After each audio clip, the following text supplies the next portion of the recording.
recently on Stuff Your Mom Threw Out. You know, LeBron in the last 2 years has really taken a step up. I mean, there's that whole section of basketball fans who want to debate whether he's better than Jordan or not. You know, so he's on that level as far as collectibles go. It's usually with a younger audience. You know, Jordan skews older, LeBron skews younger. But Anthony Davis is the guy who snuck up behind it. His rookie cards have taken a precipitous jump. Really? Up, yeah. So that's going to help. Precipitous. Can you spell that? You know, I probably could, but I'm not gonna. Yeah, I don't think you can. I'm pretty sure you can't. P-R... Yeah, I'm done. Yeah, okay. Stuff Your Mom Threw Out with David Schuster and Scott Beatty, only on the Bears Barroom Radio Network.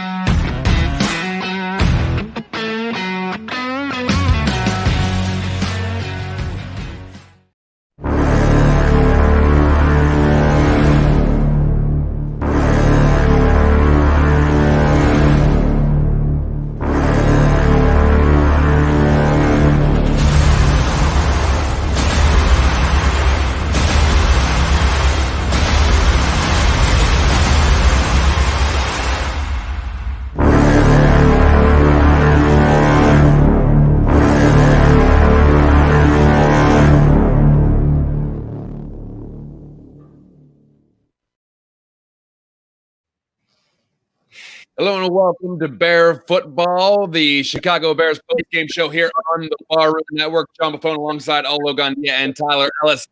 Guys, the Bears they had the national stage tonight, and they fell apart. They fell 24-10 to the LA Rams. Gentlemen, plenty of blame to go across the board here. Pick your poison. We can talk about the O-line looking terrible and the fact that if this is the O-line they're going to go with for the rest of the year, they are in trouble against good teams. We could go with the play calling, plenty of things to criticize Matt Nagy about. We can go about shooting themselves in the feet with stupid penalties and drop passes. We can talk about Ted Ginn looking like he doesn't even want to play football right now. Looks like why did he have a jersey? Why did he get on the bus? Why was he on the plane?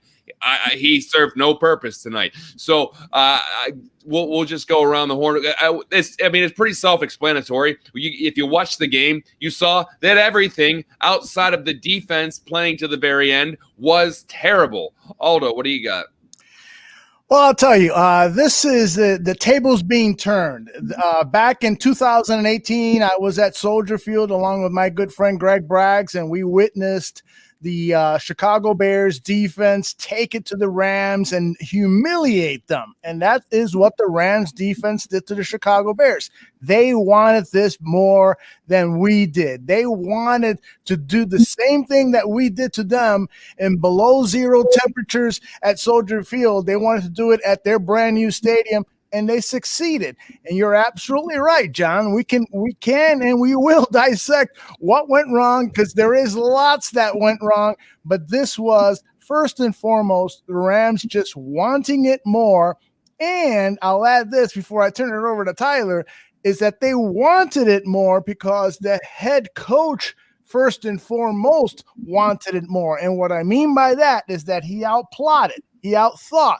He outstrategized Matt Nagy. Matt Nagy didn't have a response for anything that was going on with this team, and the offense was an embarrassment to the city of Chicago, to the Chicago Bears franchise, to Virginia McCaskey, to Tyler, to John, to me, to everybody watching this damn show. It was embarrassing.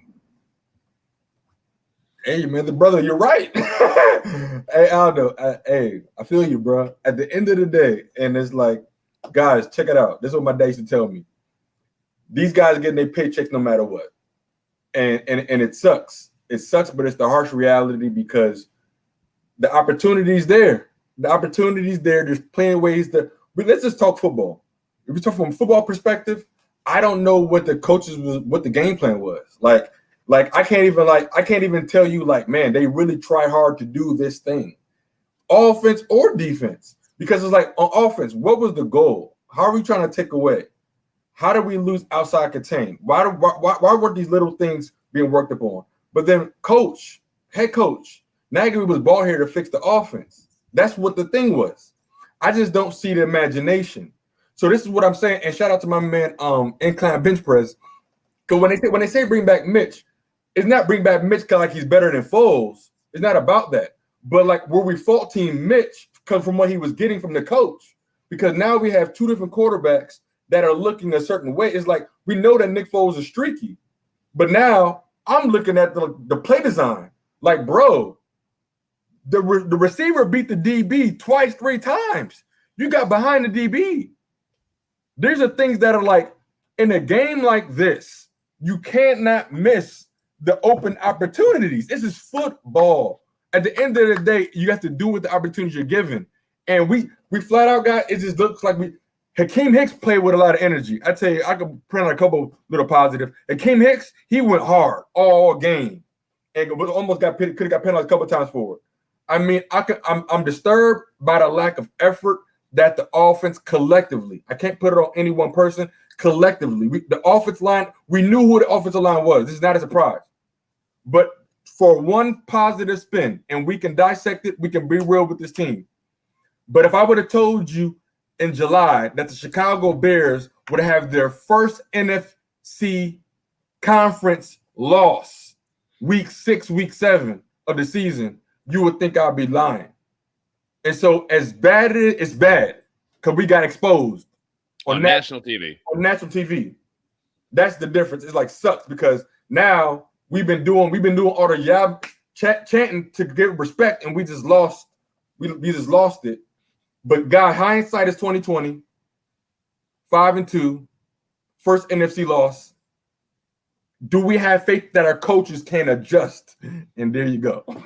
well, I think one of the biggest referendums was when Brian Greasy was on there talking about how Nick Foles told the ESPN crew that sometimes when Nagy calls in a play, he knows it's not going to work because he's not going to get the time he needs. If there's that big of a disconnect where the players on the field are saying that's not going to work, then what are we doing?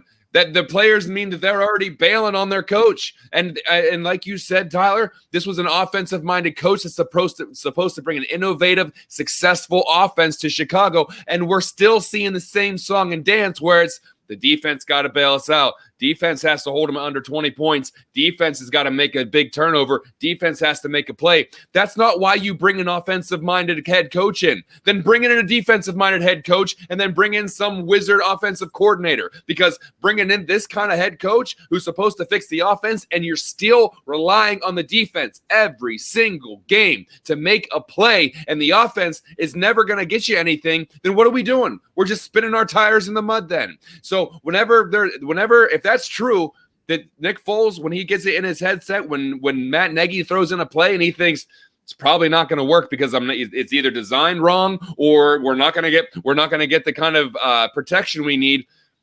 You can't have that. You can't have the quarterback getting calls in from the head coach saying, I'm out here and I already know this is not going to work. If you have that mindset, and the players, I'm sure, have that same mindset, including the offensive lineman, knowing we can't hold our blocks for this long. The receiver saying, I'm not going to have time to run this route. I'm going to have to break it off. The running backs thinking there's not going to be a hole there. So if you have players thinking of like this about their head coach, about their play caller, then what are you doing? What level of success are you really going to have with that formula in mind? So, Aldo, you go off. I know you're the one that wants to get after Nagy, and I'm not going to hold you back on that. I got to tell you, last night after watching the Arizona Cardinals coming back and beat the Seattle Seahawks, I put up on Twitter, Cliff Kingsbury is a better coach than Matt Nagy. And I got, a lot of people agreed, and there were a lot of people that didn't agree. And one guy named Jose Pendejo, he says, I was going to give you guys a chance and listen to your podcast and so forth, but that stupid take, there's no way I will ever listen. Well, Jose, we saw evidence of that today. Let me explain it to you very simply. Cliff Kingsbury adjusts his offense to the personnel that he has. Matt Nagy does not. Matt Nagy is an egomaniac. He wants to run things the way he wants to run things. He doesn't realize that he's got a porous offensive line. He doesn't realize that his quarterback is being inaccurate. He's got to go to the power I formation, bring in J.P. Holtz, and run this football, run old-time Chicago Bears football. It's the only way you would have had a chance to win this game. It's pretty damn simple. But yet, Matt Nagy wants to do it his way because he wasn't brought here to run the I formation. No, he was brought here because he's such a brilliant offensive mind. He can do everything with his brain. He can overcome the porous offensive line. He can overcome a quarterback who is having trouble adjusting to this offense. He can overcome all of this stuff because he's Matt Nagy. No, I'm sorry. Matt Nagy, you can't. You have to adjust, just like Cliff Kingsbury. And now people will come to me and say, well, he's got Kyler Murray. He's got this guy. He's got that guy. Yes, I realize he's got more weapons on offense, but still, the proof is in the pudding. Cliff Kingsbury, throughout his NFL career, throughout his college coaching career, throughout his high school coaching career, he has always made adjustments to the personnel that he has. Do the research and you will agree with me and not with your narrow-minded point of view. That's my rant on Jose Pendejo. Get it, Aldo. Hey, yo, Coach. John, this is what I saw the same thing. I can't tell a lie. Coach, you didn't adjust, bro, throughout the entire game. It just doesn't make sense. But this is where this is where my faith is at. Are you willing to lose your job over your ego? Because that's what's about to happen. Because that's why I'm so confident. Because I'm like, no way you want to lose your job, bro. Ryan Pace, no way you want to lose your job. So I'm so confident because I'm thinking you're going to fight for your job. It's all or nothing right now at this point. But so it's like, how much, even Ryan Pace, you're going to come down to his office? How much are we going to wait till we're 500 before we make a change? What's going to have to happen? What makes a good coach is not about having everything perfect. It's never going to be perfect. It doesn't happen. In Chicago. A good leader, man, they empower their team to play above their potential, to play above what they're putting out. It's okay. If the offensive line is bad, then you scheme guys open. That's what Sean McVay did with the Washington Redskins while Kirk Cousins was so dominant during those years, because Sean McVay schemed guys open. That's why Kirk Cousins was throwing for 4,000 yards. At the end of the day, it doesn't matter if you're going to have 6 seconds. This is the NFL. You're only going to have 3 to 4 seconds, period. We don't have to rely on the deep ball. Tom Brady's average passes was 4 yards, but they went for 7 because Julian Edelman, when they were in the drag, they would then post up. I don't want to hear no excuses. We're not executing. It's period that simple. We're not. It's all matters. It's everything, and when it's everything, it's on the coach. It's that simple. When it's that much around, John. Yeah, and kind of like what you and Aldo both said, you can't pretend you have something that you don't. You can't have long developing plays or 7-step drops, 11-step drops, or whatever it is you want to do, and pretend like your offensive lineman's they're gonna give you the time that you need. You can't pretend that you can do something that you can't with the quarterback that you have. I said this before. He has to quit pretending he's in Kansas City. He's in Chicago. And whenever you see what your strengths are and what your weaknesses are, you have to plan accordingly. And we've said this time and time again. Nagy is a guy who will live and die with the system. This is my system. The people will adjust to the system. The system won't adjust to the people. And that has been a big problem. So we talked about this, and we kind of, we get away from it, and we try to be positive about it when the Bears win, because they were 5-1, and they were at one point for a glimmering 12 hours, they were the number 1 seed in the NFC. So we don't talk about that. But if they start racking up losses, we can start going in on this. Matt Nagy's not going to be able to sit in his post-game presser and say, hey, we just won. I don't want to talk about all the things we did wrong. I don't want to talk about the things that were negative. I don't want to talk about those questionable coaching calls. We won the game. We're 5-1. We're 5-1. We're 5-1. Well, I want to see if he starts answering questions now. And if they lose again, I want to see if he starts answering questions then, because he needs accountability. And even whenever there were negative things going on, he said, we're winning, because winning is the ultimate deodorant. You start racking up losses, you got to start being a little more accountable. And I want to know what you're going to do to fix it. I don't want to hear, well, we got to fix some things, and I don't want to talk about the negatives. I thought we did this right. I don't want to hear about, well, the defense is playing really well. We can see that. We have eyes. We watched the game. What are you going to do to fix it? Right. What is that? What's going to be different next week? Can things be different? Can this team be any different than it is right now? I'm tired of hearing, well, we're finding our identity. We're finally going to get a couple weeks under our belt. We're going to be halfway through the season. You should have your identity by now. So I don't want to hear all this alphabet word soup that I keep hearing about, deflecting the fact that you're making bad decisions. A pitch play to Cordell Patterson on, was that fourth down that they called that? What the hell was that? And so, some of the other decisions where you got to keep calling timeouts because you go off of your big International House of Pancakes menu looking for the right play, and you have to call 2 timeouts on the same drive. Eventually, it's going to be your fault, and you're going to have to say that. It's just so frustrating to see some of the talent this team actually has. And I'm not saying they're the most talented team in the NFL, but I'm saying they are a team that can actually make a run in the playoffs with that defense, with Allen Robinson, with a skilled running back like David Montgomery, with a skilled tight end like Jimmy Graham, and some skilled rookies and some young guys that are coming up. They shouldn't have to do this. They shouldn't have to keep saying the same problems over and over and over again. They should be better than that. On offense, they should be better, and they're not getting any better. I agree, and part of why they're not getting better is, again, they're being outcoached. You look, even the defense, and I like Chuck Pagano, particularly the last couple of weeks. I think he's done some really good things and innovative things too. But we know on Buffon 55, John's show that he does on Wednesdays with Alyssa Barbieri, he does a preview of the upcoming opponent. He had on Rich Hammond, a writer from The Athletic, who covers the LA Rams, he covers LA sports.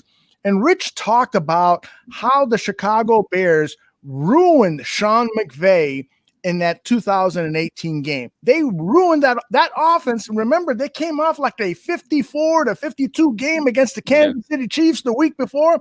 That offense was high flying and so forth. The entire season, they were putting up mega points, but it was the Chicago Bears defense that disrupted that entire offense. And Vic Fangio's defensive scheme was unbelievable. They played a 4 defensive zone, and they rushed the quarterback man-to-man, 4-man rush, and they just destroyed Foles. What's his name?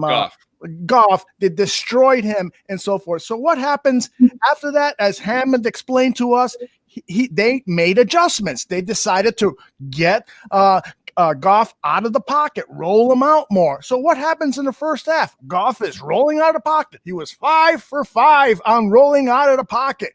And he had been doing it all season long because it was an adjustment that they started last season because of what happened when that 2018 Chicago Bears game. So the Bears defense walked into that game like they forgot about the 2018 game. They didn't watch any film. Yeah, they forgot. They just totally forgot. And then the coaching goes further than that. And we have a chance in the fourth quarter to come back. And what happens? I put this up on Twitter because I was just astounded. They are walking up to the line. They're like on holiday in France. Hey, look at that. Oh, yeah, we better call a play. Yeah, oh, yeah. It was lackadaisical. There was no urgency. They didn't really want to fight to get back into this game. It's like the offense wanted to finally give the defense a rest. Hey, we really moved the ball down the field, but let's not move it down too fast here because Khalil is tired and we need to give those guys a break. No, you needed to score fast. You needed to show urgency. That would have revved up your defense. That would have said, hey, we got a chance here and so forth. And so what happens? The defense comes out and scores for you. That's what's going on here because this coaching staff just doesn't get it. They're not Chicago. You, John Buffon, you, Tyler Ellis, you guys are Chicago Bears fans. You know the blood of this team. You know the energy of this team. You know the soul of this team. And Matt Nagy, who prided himself so much in knowing the history and so forth, he doesn't behave like he really knows the history of this team. I got one last rant.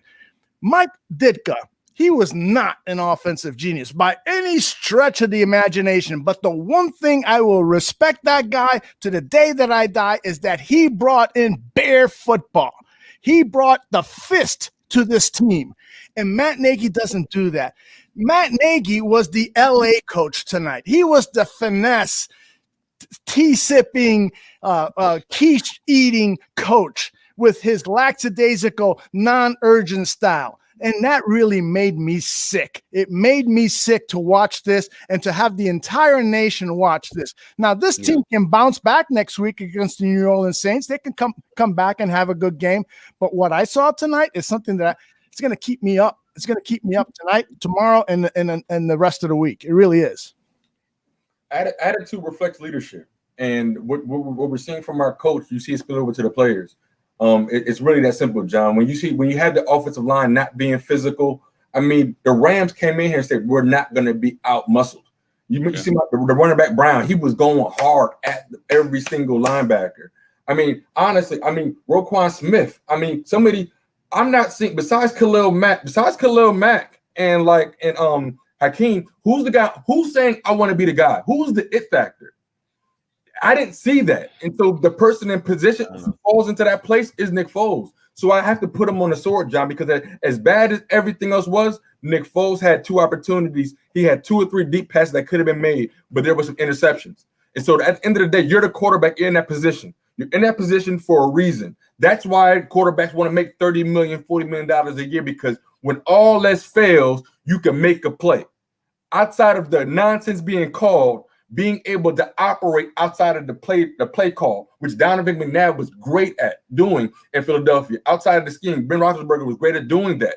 Scheme guys open, move the chains. Where's the design to get a first down? All season long, John, I've talked about 20 plus first downs. We only got 14 this game. Yeah. We only got freaking 14 first downs. That's, like Otto said, it's embarrassing. But when I see my players being lackadaisy, Chicago, I'm gonna protect my peace. I'm not gonna get a heart attack, because if they gonna play like that, then why can we? I'm not gonna be mad then, because they should be They should be more upset at themselves than we are. Yeah, I stopped being mad in the second half, because I said this is pathetic. This is, even on that touchdown play, and I'm not gonna take too many shots at the defense, because they did as much as they kind of could, I guess. But even on that touchdown play where they moved the pile, 12 yards, which maybe his forward progress was stopped and they should have blown the whistle. But regardless, they kept getting pushed in the end zone. And the next play, Roquan Smith just stands there while the running back just runs right through his chest for a touchdown. He's like, oh, you scored. It's just, and when the ESPN commentators on whenever the Bears had the ball and they were trying to score late in the game, they ended up obviously they didn't. But whenever I think as Louis Riddick says, that play calling, it just seems too easy. The defense can just read it. The play calling seems easy.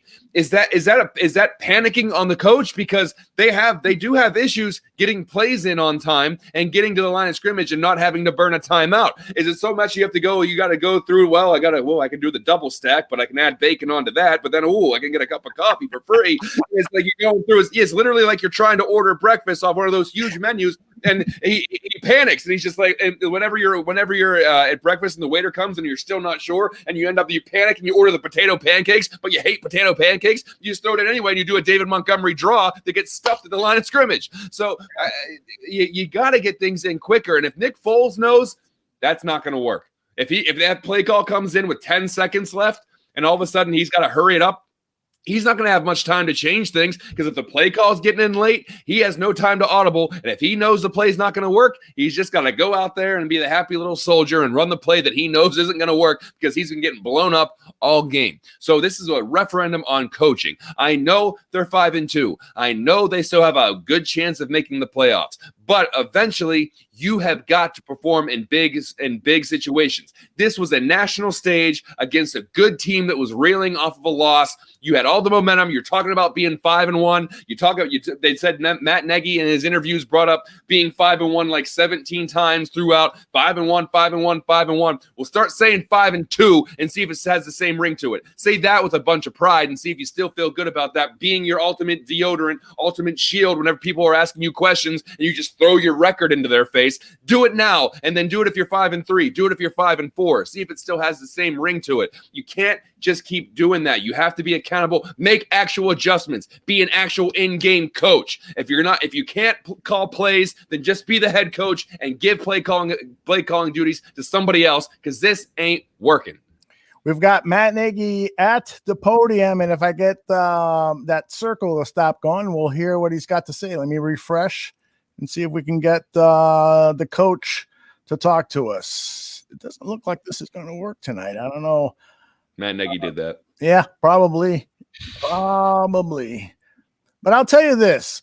Part of the problem, I think I may have mentioned this already, probably part of the problem has to do with the execution. That play to Javon Wims with a minute and 4 left. It's open. Wide open.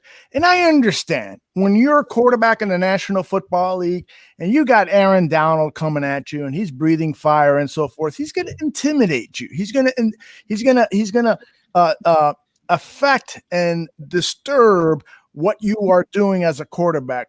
But what separates a good quarterback from a bad quarterback, or a great quarterback from a good quarterback, is that you still try to make those plays.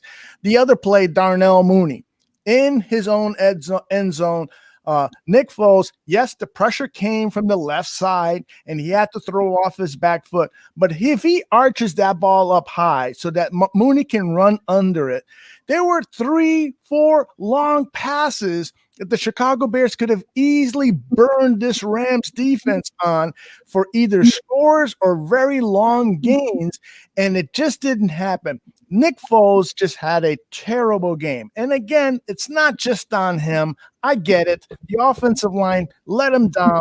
The offensive line, I've seen great quarterbacks. We saw Tom Brady on a Thursday night game at Soldier Field have a terrible game because Khalil Mack was in his head. Khalil Mack didn't even have to be next to him for Brady to throw bad passes. So I get it. Nick Foles is going to be intimidated by the Rams pass rush, but still you got to come through. You at least have to make some of those plays to give your defense, to give this team a chance to win. And Foles over and over and over again did not do it. Now, Bob Callahan in the chat said, would you have made the quarterback change at some point during the game? And for once, I was actually thinking about it. I would have maybe said, Mitch, go in there and run. Exactly. Run for your life, brother, because this offensive line can't protect you. Foles, they can't protect their mother, their brother, their sister. They can't protect anybody. So go out there. If you don't see an open man right away, run and pick up some yards. So maybe I would have done that. I don't know. If Nick is ineffective next game, I don't see how you don't try Mitch, because at least Mitch can run the football. If we're not going to get first downs, but we've been good. That's what is this weird, man. It was our worst offensive game, I think, of the season. And it just sucks that it was on national media. But like, Nick, bro, if you can't if you can't make that throw that you gotta make, say something. But at the same time, if Nagy makes a change, does Nick Foles go off like, hey, you putting this on me? You don't want calling a bad call. Don't put this on me. Because somebody knows the truth. We're speculating. We don't know what's going on behind closed doors. Nagy's just throwing in stuff. We don't know if it's a hierarchy, if it's a true democracy. So we don't know these things. But I'm not seeing good play calling. I'm not seeing good like Sean McVay calls a play in the first quarter. It's a setup. It's each one feeds off the other one. And it's like these are the type of things I'm just not seeing from my coach, who's supposed to have his imagination. It just sucks. It doesn't matter. The Patriots. Josh McDaniels, if you give Josh McDaniels a capable quarterback, he's going to get you a first down. That's just the period. He was like one of the worst things that ever happened to Denver I mean, respectfully, this is hindsight, but he got a couple first downs out of it. He got a couple first downs. He can still move the ball. And so, like, can we move the freaking ball? Because that's what lost the game. The defense held their own until it broke loose in the third quarter. We had at least 6 possessions between now and then. It could have been a tied game. This should have been a 24-21 game. Yeah, just to chime in on that last thing, I don't think you do see a quarterback change at any point, because then you have the GM and the head coach admitting they don't know what the hell they're doing. Like we went to Foles, and then we got to go back to Mitch because we don't know. It looks like we got Nagy. Yeah, sorry. Question coming up. Traditionally, your teams don't get blown out very often. Did you feel this coming? Did you have a sense that this would happen? No, I didn't. I really didn't. I thought our guys had great energy. And again, so it's very similar. It's 10-3 at halftime. Not scoring many points. They're not scoring many points. You come out and all of a sudden you get the ball on the 1-yard line to start the third quarter. And it's run to get some breathing room. It's another run to get breathing room. And then all of a sudden you have them beat on a double move. And we don't get it. And that's no criticism to any player. Nick had a guy coming off to his left free. And you saw it was close, but it wasn't close. And so that was just kind of one of those nights where it just wasn't our night. So we gotta figure out how each and every one of us are going to step our game up to be better. Dan Wiederer. Matt, I was wondering if you could elaborate a little bit more when you said you've never been a part of something like this before. And then in addition, the 4th and 1 to Cordero, what gives you confidence in that play on a pitch play to the short side? Love to hear that. Oh my God. I don't think I have no idea, but I don't ever remember having our own defense score more than our offense. That's hard to do. So that part I don't like, and that bothers me. The second part is sometimes what happens, Dan, is we scheme plays and we have things and certain looks that we like, and then there's the execution part. I got to go back and actually see the execution part. I know that our whole entire staff and our players coming out of that break felt really good about that play. We all did. There's nothing where anyone was like, maybe we shouldn't do that. No, we felt good. So they made a play. And one thing that I want to do, and it's not like he's averaging 4 yards a carry. I want to take. I want to get. Do you always have a powwow about the play call? Do you like it? Do you like it? Do you like it? Do you like? All right. And their team, you got to give credit to them. They're well coached. They play hard. They're a good football team, and so I don't want to take anything away from that as well. I wish we were coaching and playing a little bit better than we did tonight. Coaching, Kevin Fish. Glad you started with that part. Man, I think in all 4 of Nick's starts, you guys have failed to hit 70 rushing yards. The run game, I know we bring it up a lot, but where are you at with it right now, just based on what you've seen over the past few weeks? Abandoned. It's where am I at with it? It's not where I want to be. I mean, you got to run the ball in this league, and you got to be able to run the ball. And we're trying to figure out ways to do it, and figure out ways to do it. Gotta be better there. Starts with me. What I'm hearing. Jason Leisure. Matt, with your offensive line, I mean, you've tried what you can, it seems like, at this point. I mean, the guys that are on the bench because these other guys beat them out. What else can you do to try to keep the offensive line? We just got to keep there. It's hard when you're in this scenario right now. What happens is just like you said, you start thinking, okay, is it this guy? Is it that guy? And the only choice we have right now, probably, and I know this for sure, Jason, would be that we have to pull together as best as we can and fight through this adversity as hard as it is. Talk about, man. Answer the question. Is that the question that we asked you? Is easily exaggerated in these times, and it should be. So having that happen, what a great fortune cookie response. That was not the question. And let's not do that. What are we doing Wow, that is working? He sounds defeated. More of that. So I wish I had a better answer for you, but I don't have one. I'm not going to criticize or challenge any of our guys' effort, but something is obviously off. So we have to figure out what that is, because until we start running the ball, Look in the mirror. One-dimensional. Brad. You know what? You're zero dimensional. One dimensional. And that, two things. Could you give us a little update on Cody Whitehair? And then number two, as the play caller, how challenged are you with the way the line's playing right now? Yeah, so I think Cody's okay. Brad, I got to find out more here on the plane, and when we get going here for tomorrow. He's tough, I hope he's okay. We had a couple guys there get nicked up, and I was glad that Eddie was okay. That was a little scary there for a little bit.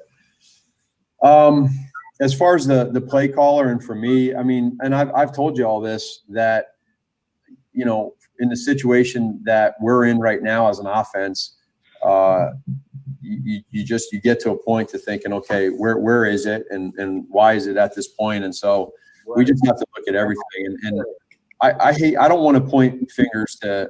I just don't want to do that to just our offensive line or just our wide receivers or tight ends or the quarterback. Because everyone was bad. Because everybody was bad. So we just gotta. I know it's not an answer that y'all want to hear, but we have to keep plugging away. We have to try to fight through this really difficult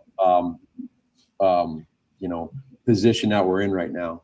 And when you have good coaches and you have good players, you usually do that. Now that's going to be our challenge. And so we're going to be facing a really good Saints team here coming up, and we're going to have to do it right away and do it fast. So I'm going to start with myself, and then I'm going to critique and hold everybody accountable for the execution part too, Brad. Two more for Coach Dion Miller.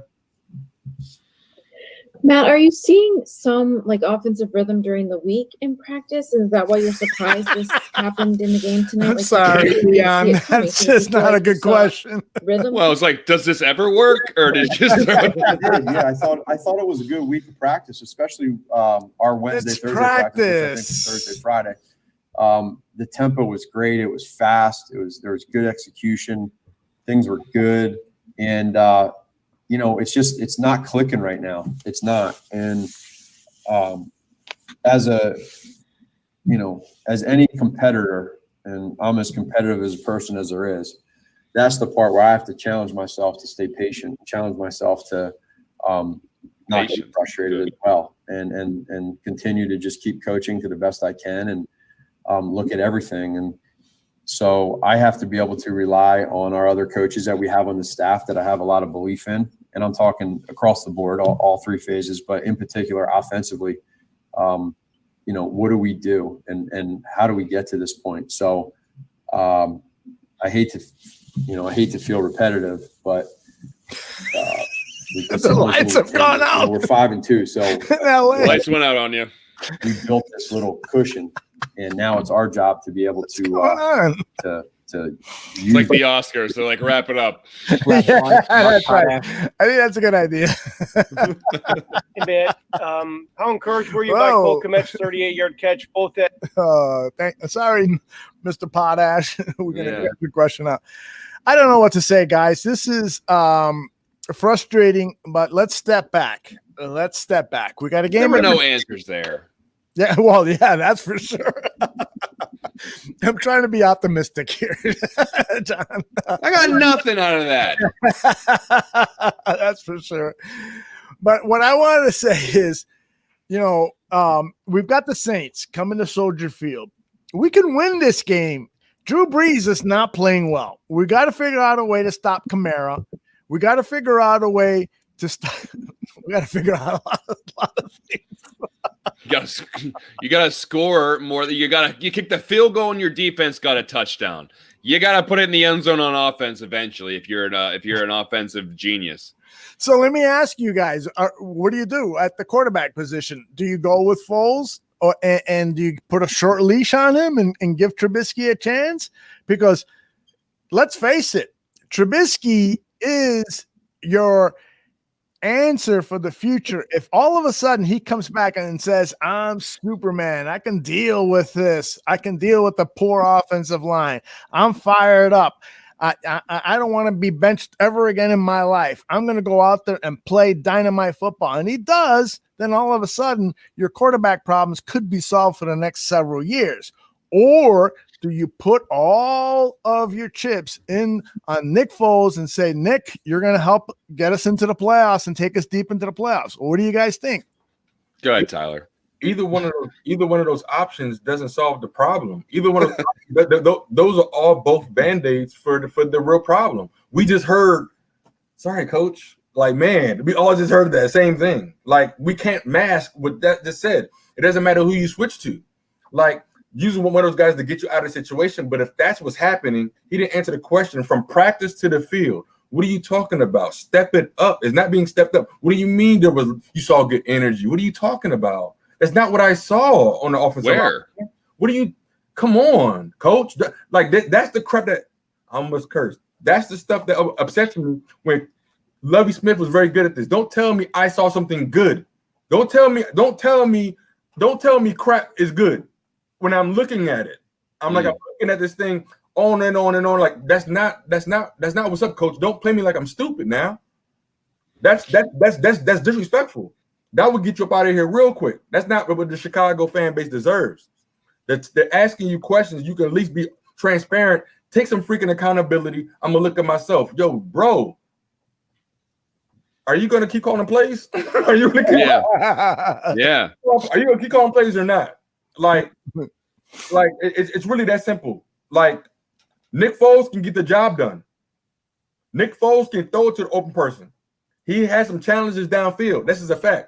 Mitch Trubisky, I mean, I don't know what to believe anymore. I don't know what to believe anymore because it's like, what play calls gonna be called in? Who's gonna have the balls to challenge Nagy is what it's gonna come down to.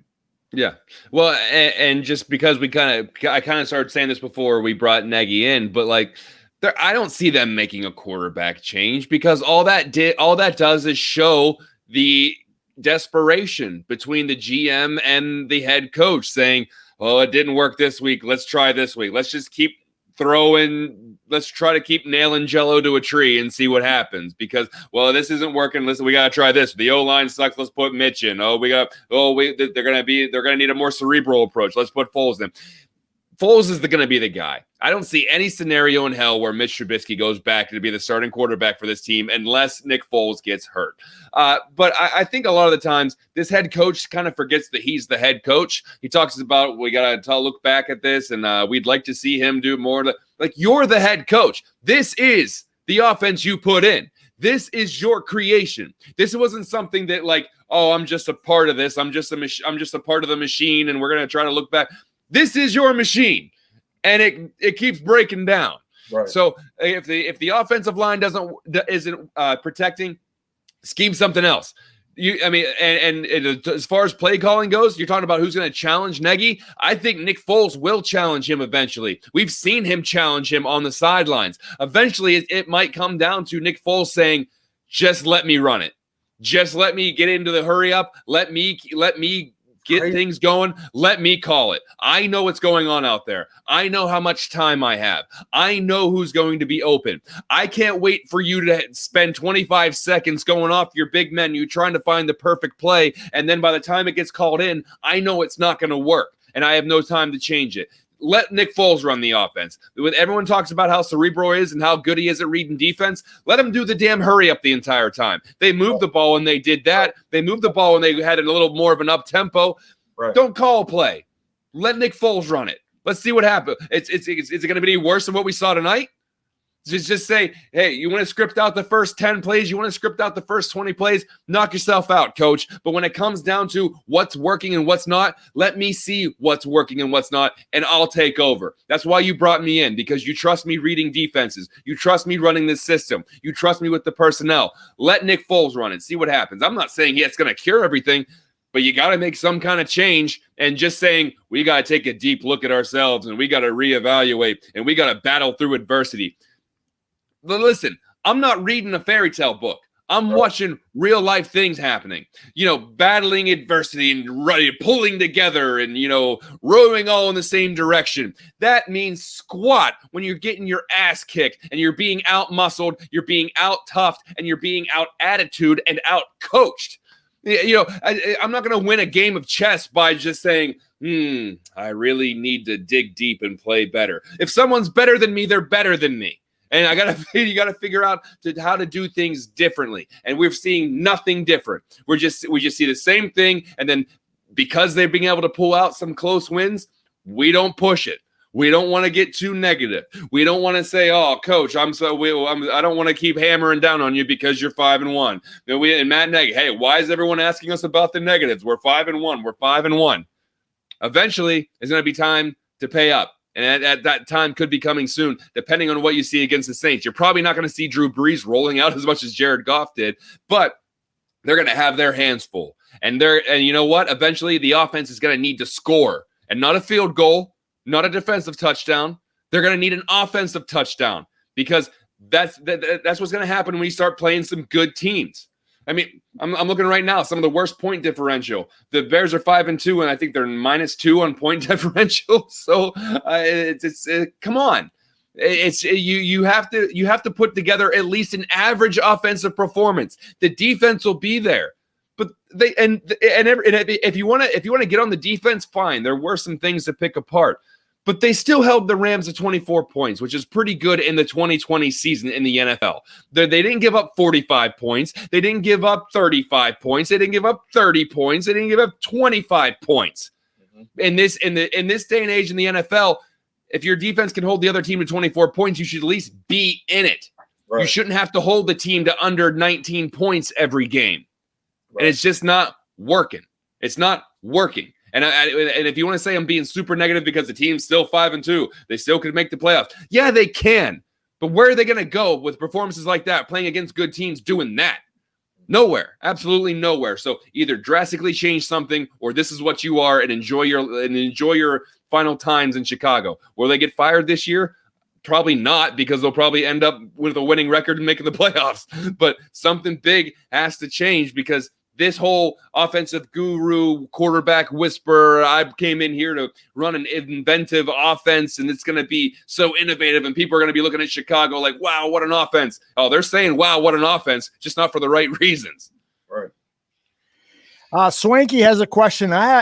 He wants to know, what is the first thing we do to improve our offense? And that is a really, really tough question, because you want to go out there and get some help for the offensive line, but there is not a team that is going to trade a starting caliber offensive line man before the trade deadline here in 2020 for anything less than a first-round draft pick. They're going to try to fleece you. There's just no way.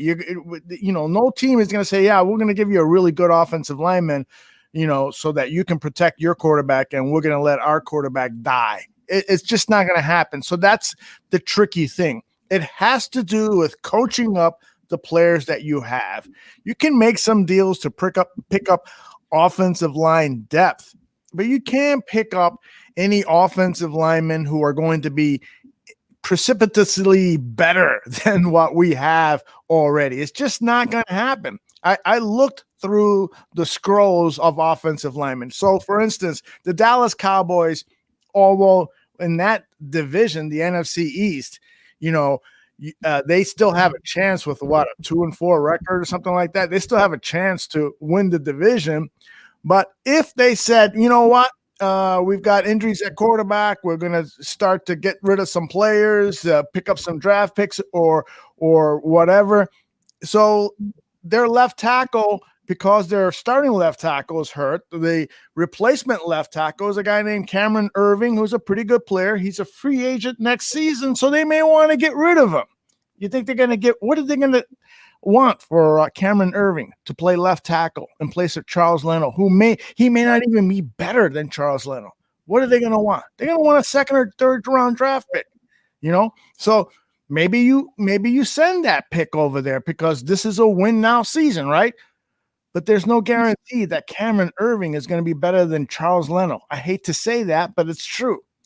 And what I saw today, and it's partly a big reason, has to do with Aaron Donald, but it was the middle of the offensive line that really let us down. It was Rashard Coward. It was Cody Whitehair, who has not had a good season all season long, with the exception of the first 2 or 3 games. And it was the right guard, Jermaine Ifedi, who is leading the NFL in penalties. I mean, so the middle of the offensive line, I've been preaching this for the last 2 years, is so important in today's NFL because you want to get rid of the ball quickly, and the quickest line to the quarterback is up the middle. So you need good middle offensive line protection, and we're not getting it. So it's a problem. It's a problem. Louis Riddick said it during the broadcast. These are things that you fix during the off season. You can't fix them during the season, especially when you're talking about new player acquisition. You can coach the players up. You can get better performances. But right now, it doesn't look like you're going to get much better than what we've already gotten. We may have seen the best out of this offensive line in the first 2 or 3 games of the season. And so I'm hoping that I'm wrong. I'm hoping that Juan Castillo can get more out of this offensive line. I'm hoping that with scheming and play calling, we can get more out of this offensive line. I'm hoping that with less defects on the offense, with more accuracy from the quarterback, even when he's under duress, I'm hoping that that those things will help hide the defects of this offensive line. But I'm not, history tells me, because I've seen this before with Chicago Bears teams, history tells me that we're effed. We really are. Yeah. Well, why Quentin Spain wasn't on a plane to Chicago this week, I don't know. I think he's visiting Cincinnati, but the fact that you have a starting caliber guard go on the market where you don't have to trade anything, you just sign him, and I haven't heard anything about it. What did it take this? Did it take this to say, oh, maybe we should sign somebody? It's so frustrating. Like to see a blatant hole and then something comes up on the market that could help you, that you plug in and it could actually be an upgrade. And we like the guys we got. Do you? Do you like that performance? Do you like what you saw?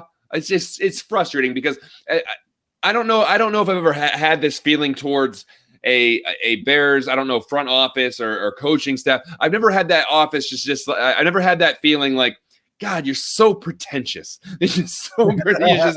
I don't know if I've ever had, at least with Trustman, I was just like, okay, this dude's clueless. It's almost, I feel bad for the guy because he's clueless. Lovey, I have all the respect in the world for Lovey because I think that he was a straight shooter and a good coach. And going as far back as I can't even think of anyone. Dick Duran, I don't think it was like that. I just get that weird, like, you don't need to know. We know what we're doing. Don't worry about it. We got this under control. Why are you asking me so many questions? Like, I got it. And so I've never had that feeling towards a front office or a head coaching staff before, but I got it with them. And that's why it's so frustrating because it's just like, come on, you can admit that things are bad. You don't have to go and look at the film to say, I got to go see what happened. You didn't see what happened? You got your ass beat up and down the field for 60 minutes. You don't need to look at the tape for that. I'm just frustrated because they kept winning and it's just okay. They're winning. It's fine. They're winning. But when you lose, it's the same thing. Don't worry. We got it. We got to look deep inside ourselves, battle through adversity. Here's that big bowl of word soup I promised you, and you move on. I'm being reactionary because of the game we just watched less than an hour ago or the 2 hour, whatever it's been. But it's just frustrating. I don't know. I don't have too many words about it, to be honest. Yeah. Well, and I think it's probably time to wrap it up, right? Why don't we go around the horn here and get final thoughts? Tyler, I see you clenching your fists. Your knuckles are getting white. But I'm expecting you to give me some hope, brother, because you are Mr. Hope. You are the Reverend Hope. So please help me here. Brother, man, I saved 10% of my car insurance.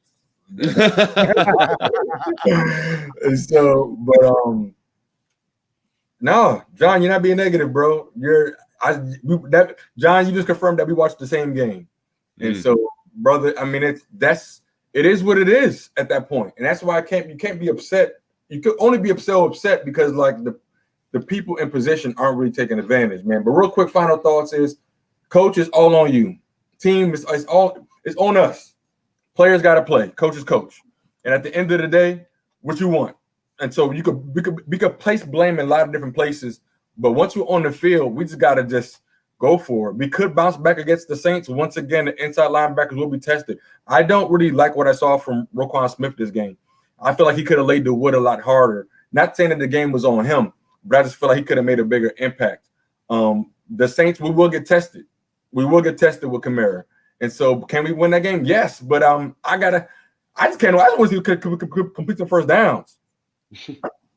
As a team, Bears, I just know we got Khalil Mack, man. And I don't know where Robert Quinn is at, because I thought that was going to shut everything down. I thought quarterbacks would not have any time to throw the ball with that acquisition. And so, but I am liking what I'm seeing from Robertson Harris. And then Mario Edwards keep doing these things, is looking good. And so the hope is that the ball will go into our favor. And our coach, I just want to real quickly, our coach can't have that much of an ego that even though when we're winning, he should still be fixing the problems. That's the whole point of learning. It's better to learn why you win. But you have to actually do something about it. Until we get freaking exposed on national media, it's an embarrassing loss. I am embarrassed. Just like I expect, but the thing about it is we have good players. That's why it sucks. But at the same time, that's why I'm confident, because we actually have good players. And so, hey, real quick, bear down. We got to take one on the 10. Take it on the 10. Take it on the 10. Winner, I mean, you got to take the bad with the good. This is our first NFC loss. Hopefully this is our last one. Ayo, fighters fight. There you go. John, you want to go next? Yeah, sure. And I appreciate the positivity coming from Tyler. I noticed that all the positive things were coming from the defensive side of the ball, and all of the hopeful things you brought up were with the offense, but that's neither here nor there. Listen, I said earlier this week the Bears could probably lose 3 games in a row with the Rams, the Saints, and the Titans, and still be in an okay chance to make the playoffs. So if that's what we're fighting for, then that's what we're fighting for. If they make the playoffs, they squeak their way into a wild card weekend matchup. Great. I mean, at the beginning of the season, we were aspiring for that. Make the playoffs, see what can happen. So they can lose this game, the next game, and probably the game after that, and still have good. I mean, they could probably win. They're 5-2. They could go 9-7. They still have 2 matchups with the Vikings. They got to play the Texans. They got to play the Jaguars. They got to play the Lions again. So they have 5 games that they'll probably be favored in the rest of the game for the rest of the season. They win 10 games, they're obviously in. So if we're just aspiring to get into the playoffs, those chances are still pretty good. But what I saw tonight was I'm just tired of every time the Bears are on national TV, I got to get texts from my friends saying, "Oh, here they are. There they are." They just get exposed because all leading up to it, I wasn't pumping the Bears up because I was being cautiously optimistic. But they say, I don't know how that team's 5-1, man. They're like, that's the worst 5-1 team I ever saw. They're gonna get exposed. I'm like, hey, just watch, you'll see it. Then they got to watch them today because they were on national TV, and now that's what I got to deal with probably for the rest of the season. Well, we saw them. See that they got blown out against the Rams. They are who we thought they were. So it's frustrating because you just want to take a little more pride in this team, and you want them to play well, and you want them to play well on a national stage, and they fell apart. And it starts with coaching. So I'm hopeful that they can at least play better. I don't know if it's going to get much better than this at this point in the season. I hope it does, but I think that they can be in every game. Even this atrocious outing, if they would have scored late and then they could have got an onside kick, there was a route to tying it. So I think they're going to be in most of the games they're playing. The Saints game, if it's a blowout, then we're going to have a whole different conversation. But I think they're going to keep it close in most of these games because the defense will keep them in it. If you get anything out of the offense, then you have something to work with. But I think the defense will keep them in most games.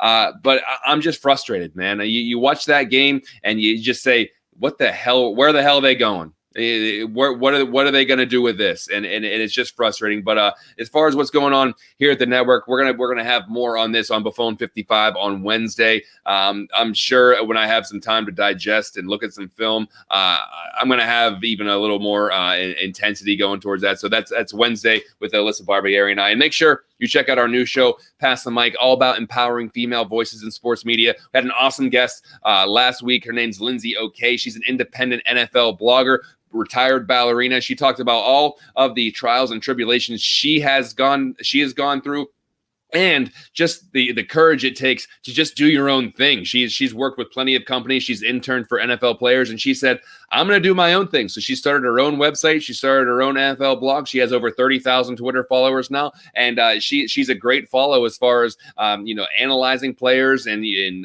reaction to games. And she's just fun to follow too, because she will give you a raw reaction to a lot of things. And she's talked about how she's dealt with some of that unwarranted harassment that she deals with on a daily basis. So go back and listen to that, and listen to our other episodes with Peggy Kaczynski. Obviously, if you're from the Chicago area, you know that name, and Amanda Ruler, who was an Canadian athlete, power lifter, and broadcaster. All of these episodes are evergreen. You don't have to listen to them to the week that they're released. You can listen to them anytime. So if you like one episode, listen to the other. That comes out every other Thursday on the Barroom Network. So that's called Pass the Mic. Also co-hosted myself and Alyssa Barbieri. We're pulling double time on the Barroom Network, and we're having a hell of a time doing it. So please check out those shows, because they're a lot of fun, and there's a lot of good stuff in there. Yeah, and my final thoughts. I'm not an NFL coach. All I know is that I'm a devoted fan.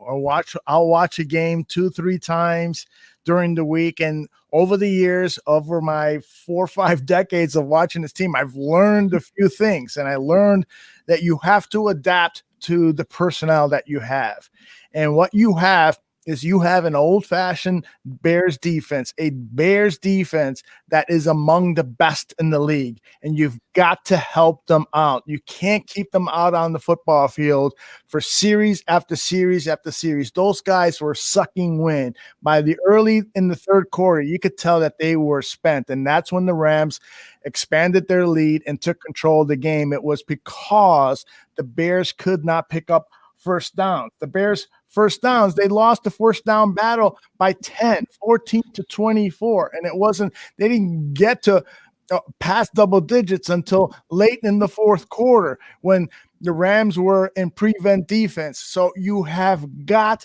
to change the offensive thinking, Mr. Matt Nagy. You have got to go to the I formation. You have got to tell your offensive linemen, listen, here is how I'm going to help you.